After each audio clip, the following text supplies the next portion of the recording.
एक सुंदर सी कन्या अनामिका कॉलेज में अपना ग्रेजुएशन पूरा करती है। तभी उसकी मुलाकात एक लड़के राहुल से होती है। राहुल भी बहुत स्मार्ट है और माता पिता का आज्ञाकारी बेटा है। दोनों एक दूसरे को पसंद करने लगते हैं। दोनों का ग्रेजुएशन पूरा होता है। राहुल अपने शहर में जॉब करने लगता है और लड़की भी एक अच्छी जॉब करने लगती है। दोनों ने निर्णय लिया कि अब माता पिता से शादी की बात करने का वक्त आ गया है। लेकिन परेशानी यह है कि दोनों की कास्ट अलग अलग है। अनामिका ब्राह्मण है और राहुल राजपूत। राहुल के समाज में दहेज बहुत ज़रूरी है, जो कि नगद में होता है। उसके अलावा कई तरह के गिफ्ट्स और गहने की भी मांग की जाती है। राहुल ने अनामिका को यह स्थिति स्पष्ट की और कहा, घर वालों को मनाओ, अगर तुम सभी मांगे पूरी करवाती हो तो मेरे माता पिता तुम्हें पलकों पर बिठाएंगे। अनामिका ने अपने माता पिता से ये बात कही। अनामिका के माता पिता को ये बात पसंद नहीं थी, पर अनामिका की जिद्दी थी कि अगर तुम्हें दहेज दोगे तो मेरी इज्जत बढ़ेगी। अनामिका के माता पिता सक्षम भी थे, बिना मांगे भी अनामिका को बहुत कुछ दे सकते थे, पर उन्हें इस तरह दहेज की मांग करने वाले लोग पसंद नहीं आ रहे थे। लेकिन माता पिता अनामिका की खुशी चाहते थे। उन्हें यह डर था कि कहीं उनकी बेटी ये ना सोचे कि वे अपनी बेटी को कुछ देना नहीं चाहते, इसलिए उन्होंने सभी शर्तें मानी। शादी में राहुल को कार, फ्लैट, फर्नीचर के साथ 50 लाख रुपए नकद दिए। साथ ही अनामिका को गहने भी दिए और सभी रिश्तेदारों को गिफ्ट और कपड़े भी दिए। शादी बहुत धूमधाम से की गई, कोई कमी नहीं छोड़ी गई। अनामिका को मानी मानी ये गुमान था कि कास्ट अलग होने के बावजूद भी माता पिता ने उसकी शादी ससुराल के हिसाब से की है।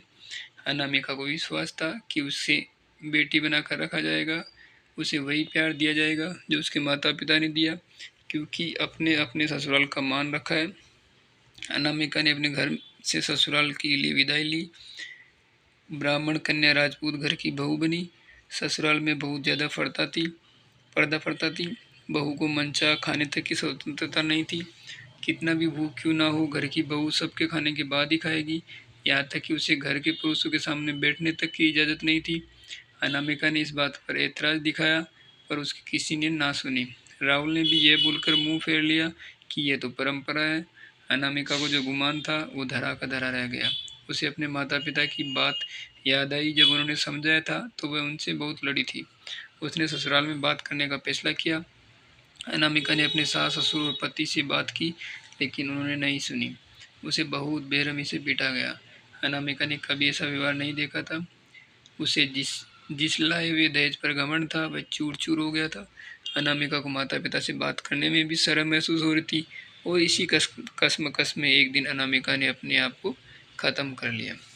माता पिता को जब ये पता चला तो उन्हें अपनी गलती का एहसास हुआ कि वक्त रहते समझा होता तो आज बेटी साथ होती। जो लोग दहेज पर बेटी की शादी करते हैं उनकी सोच हर तरह से छोटी होती है। जो बेटे को नीलाम कर सकते हैं वो किसी और की बेटी को कैसे अपनी बेटी बना सकते हैं। दहेज कभी खुशियों की चाबी नहीं बन सकता, ये सभी को समझनी होगी। इस दहेज प्रथा की कहानी में आपने पढ़ा होगा कि माता पिता ही नहीं, लड़की की सोच भी दहेज को सपोर्ट कर रही थी। कई बार लड़कियों को दहेज का गुमान हो जाता है, पर जो लोग लोभी होते हैं वो कभी अच्छे नहीं हो सकते। ये बात सबको समझने की ज़रूरत है। कहानियाँ जीवन में बहुत मायने रखती है। कई बार बड़ी से बड़ी डिग्री भी ज्ञान नहीं देती और एक छोटी सी कहानी जीवन बदल देती है। शिक्षाप्रद कहानी को आधार बनाकर अपने बच्चों को जीवन का सच्चा ज्ञान दे। इस कहानी से हमें ये शिक्षा मिलती है कि दहेज कभी भी खुशियों की गारंटी नहीं दे सकता। तो दोस्तों, ये थी आज की कहानी जो दहेज प्रथा पर थी। दहेज प्रथा बिल्कुल गलत है। ये कहानी आपको कैसी लगी? अगर अच्छी लगी हो तो मेरे चैनल को सब्सक्राइब करें। वीडियो अच्छा लगा हो तो वीडियो को ज़्यादा से ज़्यादा लाइक करें, वीडियो पर कमेंट करें और वीडियो को शेयर करें। Thank you.